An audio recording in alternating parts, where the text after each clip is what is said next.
Alright, Sean. So like I said, I'm at the little wonderful Marriott location, sipping tasty beverages.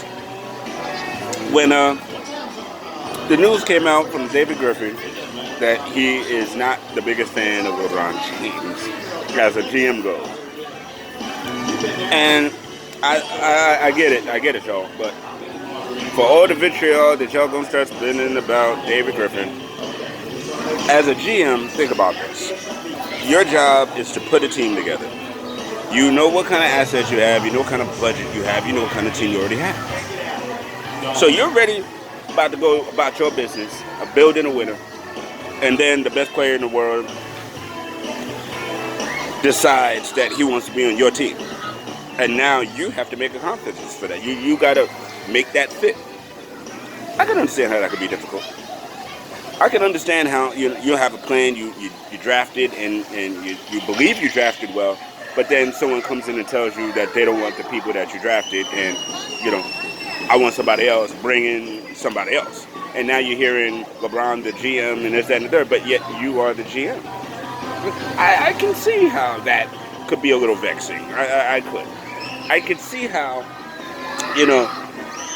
worrying about whether this guy is going to leave or anything like that every single year because he's only signing 1-year deals. I can see how that could be a little bit of a pain in the tail for a GM to deal with. I can see a couple of these things.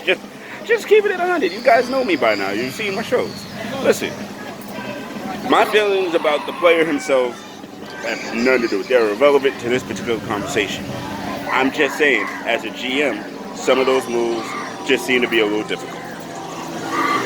Yeah. So it's kind of funny to me that how, David now, all of a sudden, now that he's got a new team, he's got Zion, he's got his thing set. I just find it interesting that now he decides to let everybody know that he did not like being the GM for LeBron James.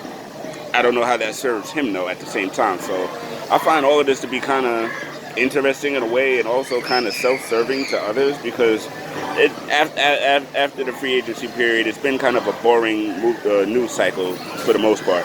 So now we got something and we're running with it. But not to be outdone, another thing popped off a little later on in the same weekend, and we'll talk about that a little later. But right now, I'm just enjoying my tasty beverages. I'm hanging out with my man Nate back there. He's the one cooking up my tasty beverages. And this is your main man, Coach Fa, having a good time, Candid Corner.